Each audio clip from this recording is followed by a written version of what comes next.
Por que o Chihiro se tornou um espadachim? Se você não sabe, eu vou te explicar hoje como isso aconteceu, e o motivo disso foi o passado triste que deu esse espírito de vingança para ele cumprir o objetivo dele. E aí galera, eu sou o Fabrício e eu vou te explicar tudo isso hoje. E se você quiser mais vídeo de Kagurabashi, se inscreve aí com o sininho ativado. Valeu, gente! No capítulo 2 de Kagurabashi, a gente descobre o real motivo do Chihiro ter virado um espadachim. Mas antes disso, depois que ele chegou solando vários criminosos, o Chihiro fala pro cara que ele tinha deixado vivo, que ele não tava nem aí se a gangue que ele procurava só tinha monstro, ele ia derrotar cada um. Enquanto isso, o Shiba tava desamarrando o refém que eles tinham feito e ainda metendo o terror no cara de bigode, falando pra ele levar a sério o que o Chihiro tava falando. Mas beleza, o Shiba falou que ele já tinha feito o trabalho dele e o Chihiro agradece. E logo depois vem a revelação sobre o nome da gangue que o Chihiro estava procurando. Chamava Rishaku e eles estavam na ativa fazia 4 anos. E segundo o próprio Chihiro, eles são uma pequena gangue de magos, só que essa informação não era certeza. E ele diz pro cara de bigode falar o que ele sabia sobre o Rishaku. E o homem que estava no chão ficou com medo com toda aquela pressão em cima dele. E enquanto o Shiba vai saindo com o garoto que ele salvou para fora do galpão que eles estavam, o Chihiro continua falando pro velho abrir o bico, mas de repente o rosto do velho começou a se deformar e o corpo dele explode, saindo várias raízes de dentro. Só que essas raízes começam a atacar tudo que está em volta. O Chihiro consegue cortar elas e por outro lado o Shiba consegue se defender com o garoto junto, usando um tipo de magia de teletransporte que levou os dois para fora do galpão. E o garoto não estava entendendo nada do que tinha acontecido, e o Shiba até pergunta se ele nunca tinha visto magia. E ele completa dizendo que tinha muitos magos que viviam na cidade. Mas depois disso, o Shiba foi checar se o Chihiro estava bem e os dois começam a conversar. O Chihiro já falando que era uma pena que isso tinha acontecido, já que o cara já ia contar sobre o Rishaku. E o Shiba completa dizendo que essa gangue tinha enfeitiçado o corpo dele. E julgando pela escala de tragédia, isso só pode ter sido coisa de algum mago muito forte. Foi aí que o Shiba fala que vai ter que ir para Tóquio para encontrar alguma informação sobre isso. E na mesma hora o Chihiro fala que ele também vai. E enquanto os dois vão saindo, o Chihiro acaba sentindo tudo o que ele fez na batalha. O corpo dele já não aguentava mais. E o Shiba explica que apesar desses 3 anos de treinamento, ele não tem ainda experiência em combate. E mesmo ele não sendo um verdadeiro portador de uma espada mágica, ele ainda é capaz de lutar sem problema nenhum.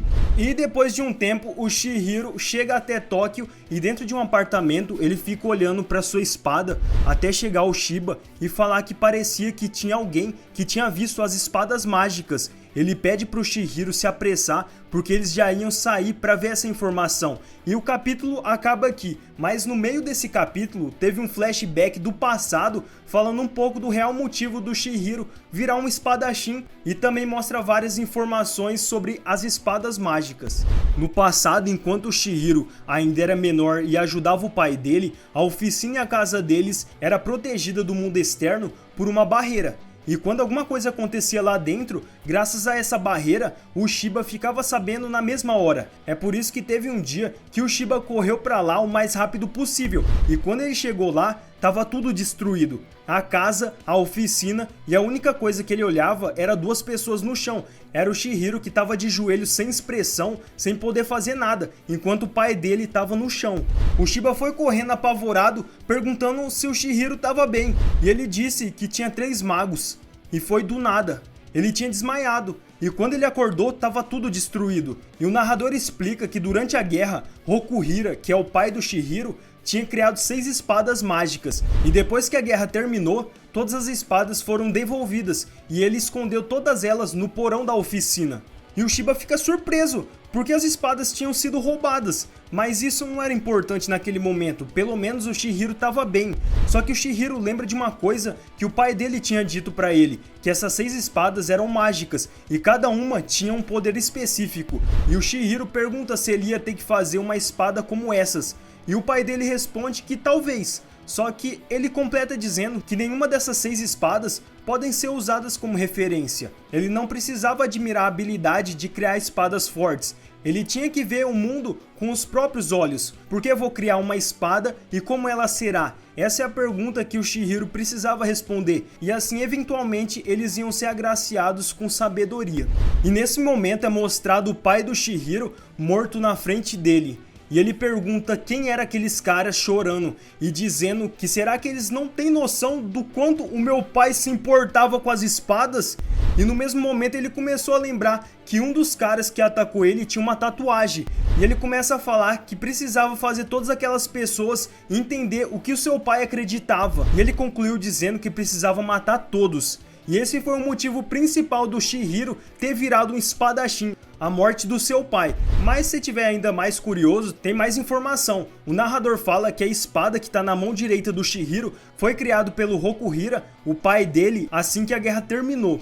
E depois de anos de trabalho, ele preservou ela com toda a sua vida. E essa é a sua 7ª espada. O Chihiro começa a pensar que desde aquele dia nada foi descoberto sobre o Hishaku ou sobre as espadas mágicas, e justo agora que eles tinham uma pista com um cara de bigode, nesse momento a espada do pai dele estava sendo usada pro mal, e ele precisava encontrar essa gangue Hishaku e as outras espadas o mais rápido possível. E esse capítulo com certeza teve muita informação que o autor jogou pra gente ver como vai ser a história. É basicamente o Chihiro tentando encontrar as espadas mágicas do pai dele, e no meio do caminho para impedir isso tem a gangue Hishaku. Pelo menos nesse primeiro arco vai ser assim, e até o final desse mangá eu acho que o Chihiro não vai encontrar essas espadas. Só no final mesmo que vai ser a conclusão, que eu acho que ele vai lutar contra o boss final, e o boss final vai estar com a espada mais forte do pai dele. Pelo menos eu aposto nisso. E ainda tem um elemento de magia que fica bem interessante, porque deve ter vários magos com magias absurdas. E eu não duvido nada que nesse treinamento de 3 anos do Chihiro, ele foi ensinado a magia, porque até agora o que parece é que o Shiba que ensinou tudo pra ele nesse treinamento, porque o Shiba mesmo fala que ele não é muito bom em combate ainda. Então pode ser que o verdadeiro poder dessa espada do Chihiro vai despertar ainda quando ele tiver mais domínio sobre ela. E esse capítulo deu uma direção pra gente do que vai ser essa história. E agora é só a gente aguardar pro próximo capítulo, e eu já quero saber de vocês na sinceridade aqui. O que vocês estão achando? Vocês já têm alguma teoria?